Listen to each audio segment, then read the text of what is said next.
Baby को base पसंद है. सलमानच्या सुलतान चित्रपटातलं हे गाणं तुम्हा सगळ्यांना आठवतच असेल.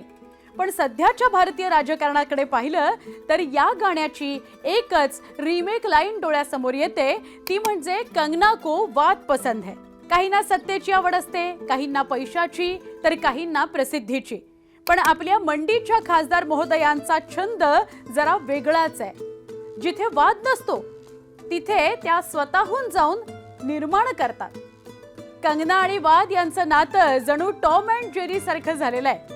अभिनयापेक्षा त्यांच्या बेधडक, टोकदार आणि अनेकदा आउट ऑफ द बॉक्स वक्तव्यांमुळेच कंगना रनौत हे नाव सध्या हेडलाईन मध्ये आहे. अवघ्या 2 महिन्यांमध्ये कंगनानं वादग्रस्त विधानांची अशी काही वेब सिरीज लॉन्च केली आहे की भल्या भल्यांना प्रश्न पडलाय, ही खासदार आहे की संस्कृती रक्षक.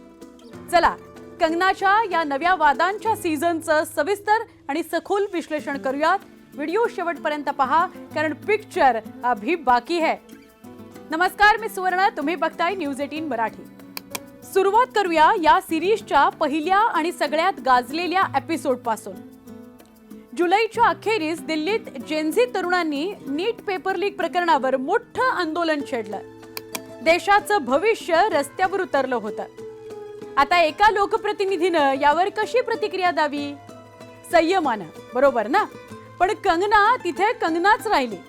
तिनं थेट या तरुणांना जनरेशन गटर म्हणजेच गटरच्या पिढी असा शिक्का मारून ती मोकळी झाली. त्यांच्या अभ्यासावर, वर्तनावर, थेट मूल्यांवरच तिनं प्रहार केला. काँग्रेसचे नेते भाई जगताप आणि सीजेपीचे सौरव दास यांनी जेव्हा तिला आरसा दाखवण्याचा प्रयत्न केला, तेव्हा मॅडमनी स्वतःच्या कारकिर्दीचा ढाल म्हणून वापर केला. तुमच्या वयात असताना माझ्याकडे 2 राष्ट्रीय पुरस्कार होते असा पलटवार तिनं केला. जेव्हा सोशल मीडियानं तिला तिच्याच चित्रपटातल्या बोल्ड आणि बंडखोर भूमिकांची आठवण करून दिली, तेव्हा कंगनाचा युक्तिवाद ऐकण्यासारखा होता. ती म्हणाली, ती माझी पडद्यावरची भूमिका होती आणि त्याकरता मला पैसे मिळाले. म्हणजेच पडद्यावर पैशांकरता केलेली बंडखोरी चालते, पण स्वतःच्या हक्काकरता रस्त्यावर उतरणारी तरुण पिढी मात्र गटर छाप. वाहरे लॉजिक. राजकारणाचे धडे दिल्यानंतर कंगनानं आपला मोर्चा पुन्हा तिच्या आवडत्या मैदानाकडे म्हणजेच बॉलिवूडकडे वळवला. रक्षाबंधन जवळ आलेलं आणि ज्वेलरी ब्रँडच्या एका जाहिरातीत अभिनेत्री कृती सनॉन दिसली. जाहिरातीत कृतीच्या कपड्यांवरून कंगनानं थेट प्रश्न विचारला, अंतर्वस्त्र घालून कोण भावाला राखी बांधतं? म्हणजे आता कंगना खासदार आणि अभिनेत्री सोबतच देशाची फॅशन आणि कल्चरल पोलीस सुद्धा झाली. कृतीनेही संस्कृती कपड्यांमध्ये नसून विचारांमध्ये असते असं बाणेदार उत्तर दिलं. या वादात थेट राहुल गांधींनी सुद्धा कृतीची बाजू घेतल्याच्या बातम्या आल्या आणि शेवटी ब्रँडला जाहिरात मागे घ्यावी लागली. कंगनानं इथे आपला इम्पॅक्ट दाखवून दिला. कंगना आणि तापसी पन्नूचा वाद म्हणजे जणू एखादी न संपणारी डेली सोपच. 2019 पासूनची स्वस्त कॉफीची ही लढाई कंगनानं 8 वर्षांनंतर पुन्हा उकरून काढली. इतकंच नाही तर तापसीच्या कुटुंबियांनाही यात ओढलं. तापसीने सुद्धा अगदी शिताफीनं सांगून टाकलं की हा फक्त विचारसरणी आणि मानसिकतेतला फरक आहे. जुने हिशोब व्याजा सकट वसूल करण्याची कंगनाची ही जिद्द खरोखरच अभ्यासपूर्ण आहे.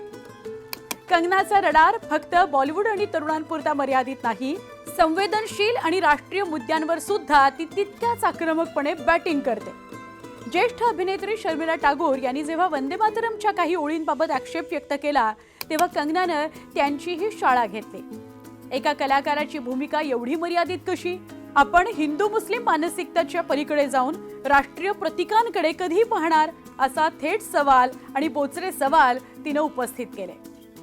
बरं, हे वाद फक्त राजकीय किंवा बॉलिवूडच्या लोकांसोबतच होतात असं नाही. खुद्द योग गुरु रामदेव बाबा यांच्या सोबतही तिचा शाब्दिक संघर्ष झालाच. पण बाबांनी परिस्थितीचा अंदाज घेत मला यावर अधिक बोलायचं नाही असं म्हणत वादातून काढता पाय घेतला. बाबांनाही कदाचित समजलं असावं की योगासनं करून शरीराचा समतोल राखता येतो, पण कंगनाच्या वक्तव्यांचा नाही. या सगळ्या घटनांची गोळाबेरीज केली तर कंगनाच्या व्यक्तिमत्वाची 3 वैशिष्ट्य ठळकपणे समोर येतात. पहिली म्हणजे ती कुठल्याही मुद्द्यांवर बोलताना मागे हटत नाही. दुसरं म्हणजे तिची भाषा अत्यंत थेट, टोकदार आणि अनेकदा आक्रमक असते. तिसरं म्हणजे टीका झाल्यावर माघार घेण्याऐवजी ती दुप्पट ताकदीनं पलटवार करते. पण इथेच एक मोठा विरोधाभास आहे. कंगना आता केवळ एक अभिनेत्री राहिलेली नाहीये. ती सत्ताधारी पक्षाची खासदार आहे, लोकप्रतिनिधी आहे. मत मांडण्याचा तिला पूर्ण अधिकार आहे. पण संविधानाची शपथ घेतलेल्या एका खासदाराची भाषा एखाद्या संपूर्ण पिढीला लक्ष्य करणारी असावी का? तिचे समर्थक तर म्हणतात कंगना स्पष्टवक्ती आहे, तिला चुकीचं वाटतं तिथे ती बोलते. पण विरोधक विचारतात, हा स्पष्टवक्तेपणा आहे की तिचा निव्वळ अहंकार? तिची ही आक्रमक शैली तिची राजकीय ताकद बनणार की भविष्यात तिच्याच राजकीय वाटचालीत सगळ्यात मोठी अडचण ठरणार? कारण एक गोष्ट नक्की, कंगना वाद निर्माण करत नाही, ती स्वतःच एक चालता बोलता वाद आहे. कारण शेवटी काय, कंगना को वाद पसंद है. तुमच्यासाठी एक प्रश्न आहे. एका लोकप्रतिनिधीनं सामाजिक आणि राजकीय मुद्द्यांवर अशा आक्रमक आणि बोचऱ्या भाषेत व्यक्त होणं तुम्हाला योग्य वाटतं का? की यामुळे राजकारणाचा स्तर घसरत चाललाय असं तुम्हाला वाटतं?